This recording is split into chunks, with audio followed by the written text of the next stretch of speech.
10 ঘন্টার অপারেশন, অবশেষে উদ্ধার বেলুরের 2 অপহৃত ব্যবসায়ী। মুর্শিদাবাদের ফারাক্কার একটি হোটেল থেকে উদ্ধার করা হলো। গ্রেপ্তার হয়েছে 5 অপহরণকারী। ধৃতরা প্রত্যেকেই নদিয়া ও মালদার বাসিন্দা, এমনটাই খবর পুলিশ সূত্রে। ধৃতদের 5 দিনের পুলিশ হেফাজতের নির্দেশ দিয়েছে হাওড়া জেলা আদালত। ব্যবসায়ী শত্রুতা নাকি অন্য কোনো কারণে অপহরণ, তদন্তে নেমেছে পুলিশ। এবং এই ঘটনার সঙ্গে আরও কেউ জড়িত কিনা তাও খতিয়ে দেখা হচ্ছে, এমনটাই খবর পুলিশ সূত্রে। 2 ব্যবসায়ীর মুক্তিপণ বাবদ 5.5 কোটি টাকা চাওয়ার অভিযোগ পরিবারে। আমাদের বেলুর থানা অন্তর্গত ভোটবাগান এলাকার জনৈক ব্যক্তি, উনি থানায় এসে কমপ্লেন করেন যে কল পান যে 2 ছেলেকে আটক করা হয়েছে, কিডন্যাপ করা হয়েছে এবং বড় ছেলের জন্য 3.5 কোটি এবং ছোট ছেলের জন্য 2 কোটি টাকা, টোটাল 5.5 কোটি টাকা মুক্তিপণ চাওয়া হয়। আমরা ফারাক্কাতে লোকেশন পাই, হোটেল ছিল, একটা রুমে এদেরকে আটকে রাখা হয়। ভিকটিমরা কোনোভাবে ম্যানেজারকে কন্ট্যাক্ট করতে সমর্থ হন। তো ম্যানেজার খুব তৎপরতার সাথে লোকাল থানা যেটা আছে ফারাক্কা থানায় খবর দেয় এবং ফারাক্কা থানার অফিসাররা অত্যন্ত দ্রুততার সাথে যেটা করেন, সেই হোটেলে গিয়ে রেড করেন এবং যে 5 জন আসামি আছে তাদেরকেও অ্যারেস্ট করে তাদের কাস্টাডিতে নেন এবং যারা 2 জন ভিকটিম আছে তাদেরকেও রিকভার করতে সাহায্য করেন।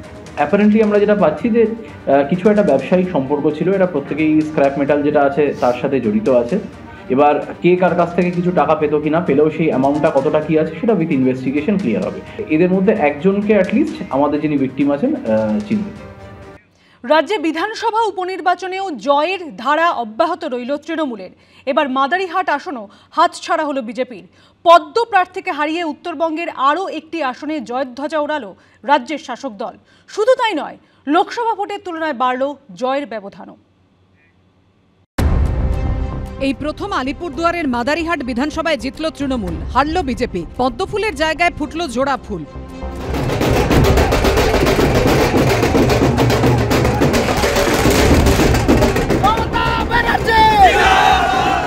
উত্তরবঙ্গের আরও একটি বিধানসভা হাতছাড়া হলো বিজেপির।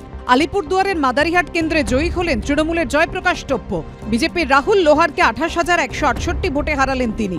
2016 বিধানসভা ভোটে মাদারিহাটে জিতেছিল বিজেপি। 2021 বিধানসভা ভোটে রাজ্যে সবুজ ঝড়ের মধ্যেও আলিপুরদুয়ারের মাদারিহাট আসন ধরে রাখে গেরুয়া শিবির। বিজেপি প্রার্থী মনোজ টিগ্গার জয়ের ব্যবধান ছিল 29,685। লোকসভা ভোটে সেই মনোজ টিগ্গাকেই প্রার্থী করে বিজেপি। লোকসভা ভোটের বিধানসভা ভিত্তিক ফল অনুযায়ী মাদারিহাটে বিজেপির লিড ছিল 11,063 ভোট, কিন্তু এবার উপনির্বাচনে বিজেপি প্রার্থী রাহুল লোহারকে পেছনে ফেলে 28,168 ভোটে জয়ী হলেন তৃণমূলের জয়প্রকাশ টপ্প। তৃণমূল প্রার্থী পেয়েছেন 79,186 ভোট, যা শতাংশের হিসেবে 54.05। দ্বিতীয় স্থানে থাকা বিজেপি প্রার্থী 51,018টি ভোট পেয়েছেন। তিনি পেয়েছেন 34.83% ভোট। আর এরপরই নাম না করে শুভেন্দু অধিকারী ও বিজেপি সাংসদ মনোজ টিগ্গাকে আক্রমণ করেছেন আলিপুরদুয়ারের প্রাক্তন বিজেপি সাংসদ ও প্রাক্তন কেন্দ্রীয় মন্ত্রী জন বার্লা। এক এমপি হইলে, ডিস্ট্রিক্ট প্রেসিডেন্ট হলে সব ওনারই কথা চলবে এরকম না, সবার সাথে মতামত নিয়ে চলতো, তাহলে ফলাফলটা ভালো হতো। এই কাল পরশু এইখান থেকে ওই থেকে দলবদলু নেতাকে নিয়ে আমরা চলবো নাকি? ওই দলবদলু নেতা লিডারশিপে চলবো নাকি? আমি আজকে যেটা ফলাফল পাচ্ছি ওদের স্টেটের লিডারশিপের জন্য। উনি জলপাইগুড়ি জেলাতে থাকেন এবং আমরা আলিপুরদুয়ার জেলাতে থাকি। আলিপুরদুয়ারের সংগঠন আমরা দেখি, আমাদের জেলা ভিত্তিক সংগঠন চলে। উনি হয়তো জানেন না, যা কিছু ডিসিশন নেওয়া হয় গণতান্ত্রিক পদ্ধতিতে ডিসিশন নেওয়া। উনি কি বলছেন, কার স্বার্থে বলছেন, সেটা নিশ্চিতভাবে আমাদের কেন্দ্রীয় এবং রাজ্য নেতৃত্বের নজরে আছে। উনি এখনো স্টিল বিজেপি। মাঝে ওনার মিসেসও অসুস্থ ছিল, আমি কোনো কমেন্ট করব না এগুলো। This is not the time. 2014 সালের প্রবল মোদি ঝড়েও লোকসভা ভোটে আলিপুরদুয়ার কেন্দ্রটি জিতেছিল তৃণমূল। তবে মাদারিহাট বিধানসভায় এগিয়ে ছিল বিজেপি। সেই ট্রেন্ড ধরে রেখে 2016 বিধানসভাটি জিতে নিয়েছিল গেরুয়া শিবির।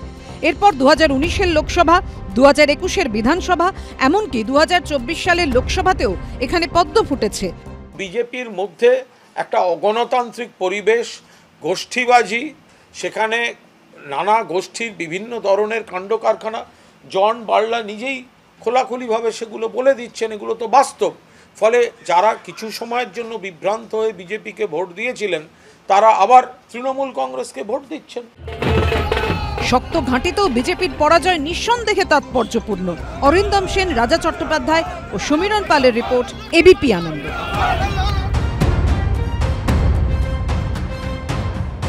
নিউজ।